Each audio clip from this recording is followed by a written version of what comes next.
And so last year, I I made one of these last year. Anyway, so the person hanging this up while you're watching this video is probably thinking, what's up with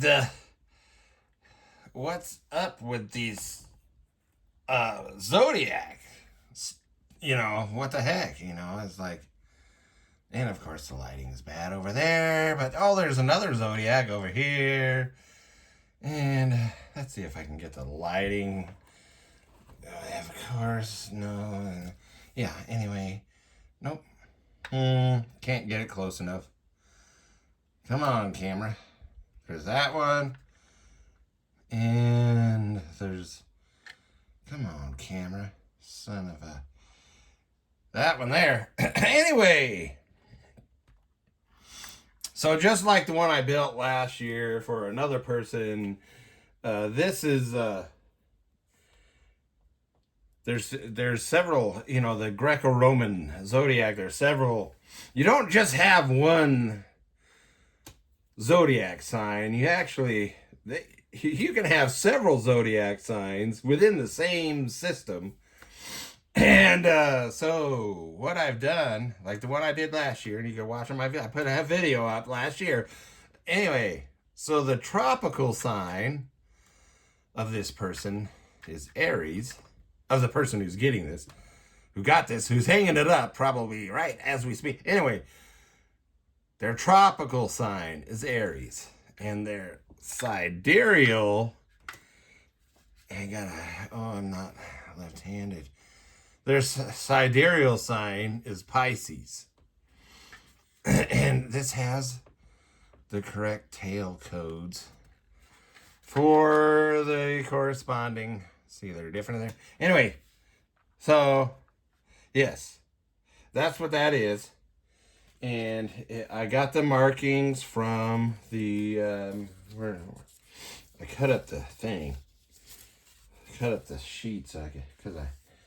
Because there was an actual U.S. Army Air Force bomb group 486. Come on, camera.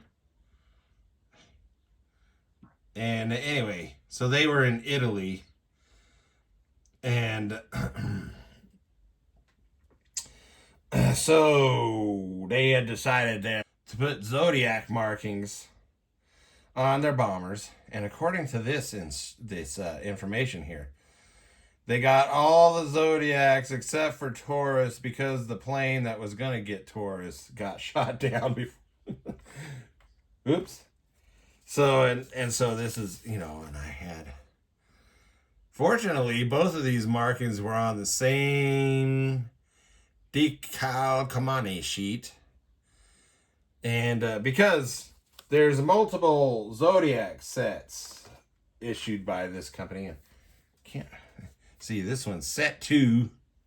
And what are they called? Hobby World or Kit World or something. I forgot the name of it. So, then, if you've been watching the other videos of me making this, you'll know that I complained about some things, like the fuselage and the stupid thing. And if you watched the last year video of the one I made last year, I was having problems with that too. Well, guess what? I found a correlation. Both of these Airfix B-24 Liberators. These are the ancient Airfix Liberators. And they were both of these. This one and the one I made last year were made in France. This was a CPG Products Corporation, 1985. Made in France. Airfix. So...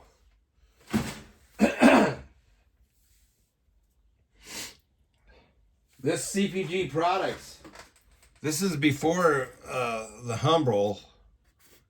I think it was before the Humbrol takeover, but apparently that CPG Products is the one that started moving. They must have bought Heller too, and then they started moving the Airfix production to France, and then Humbrol took over Heller and Airfix, and then But anyway, so I've discovered more after I did the final assembly of all the sub-assemblies. I discovered more problems. Like, there's a subtle wing warpage over here on the port wing. And I also discovered that not only is the fuselage shrunken and misshapen on the starboard side, which was the problem with the one I made last year, which I thought it was warpage, but now I'm like, no, this is some kind of deformity from being cast. But I discovered that the fuselage also has a subtle twist, which affected the way the elevators, and it continues all the way up to the nose. So on this one, I put the chin piece on, glass, clear, whatever, and there is a huge gap right here, which was not on the one I made last year, and so I had to fill that. Anyway, here we are. Original 1960s issue, Airfix, made in England. And I opened the box up. It was already open. I didn't know. But I was concerned because the parts were in the bag, and I didn't want to open the bag. But then I noticed, very conveniently, the bag is not sealed all the way. And that's from the factory. They only got sealed up to here. And it's just right for pulling the fuselage parts out.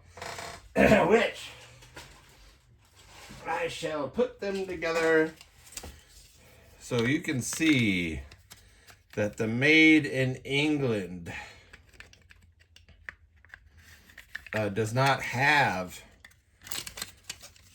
the problems that the made in France. Well, they still don't like to go together well.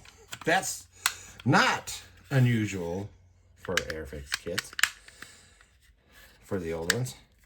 But what I'm talking about here is on both the one I made, the made in France one I made this year, or finished this year. I started it last year, and the one I finished last year, they both have, starting from here all the way back, it's deformed. And on this one I finished, it's also shrunken. But you can look at this there. So on these made in France ones, you can actually see how, and in another video I called this the plump side of the fuselage, because this side was it was skinnier than this, and it was all lumpy, or, I thought it was warpage. But you can see this made in England one from 1960. They are, well, maybe if I get it right for the see? Right there. They're even. All the way back. So, if you're gonna get an ancient Airfix B-24J, try to get the ones from before the production was sent off to France. Get the ones that are made in England. Now, I don't know about, because there was the time where you had the U.S. Airfix, which was, and I think they were producing them in the U.S. But, by the way, that's a history lesson proving that there has never, ever been free trade globally. Never. So, U.S. Airfix was Airfix's attempt to get around the trade barriers coming into the U.S. And before that, they worked with NPC. So throughout the majority of the 70s, all the way back to late or very early 70s, Airfix went through MPC in the US in order to have their kits sold here in the US. Anyway, so I don't know if the US Airfix kits are messed up. But I'm assuming all the made in England older Airfix kits, and I don't know if the MPC ones are, so I need to get some MPC one. Maybe. But so the Airfix, even the made in England one, fuselage, the very end is too short on the starboard side. It's like, makes you wonder. Because the molds were made by hand back then, so somebody messed up. Anyway, now, what else is terrible about the Airfix kit? What else was I going to talk about? I'm going to avoid all the made in France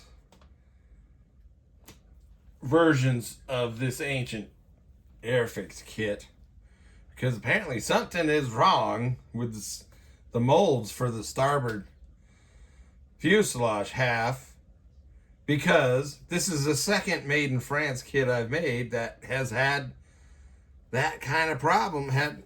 It's actually has more subtle problems than the one I made last year. And so now, before I forget, as I have done so many times, so to force this deformed fuselage half to fit together, to try to get it to line up with the port fuselage half, I've had to employ on both of these French-made Airfix bombers. These are plastic bread bag clips. They're made out of polystyrene, so you can glue them with your where'd my tube glue go? Anyway, you can use your regular tube glue for polystyrene plastic model kits. Anyway, so so I basically cut them down to act as, I glued them on the port half, and then force the starboard half over them to get it to fit. And then, of course, there's a little bit of putty, and maybe you can see there's a, where's my little, I can't there, let's see, focus, can you? Dang.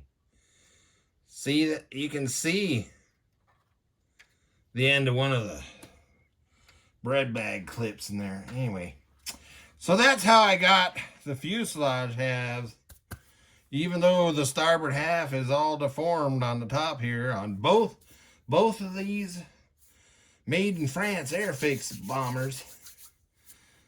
That's how I got them to go together, by using cutting up little bread bag tabs to force them together. Anyway, there's that.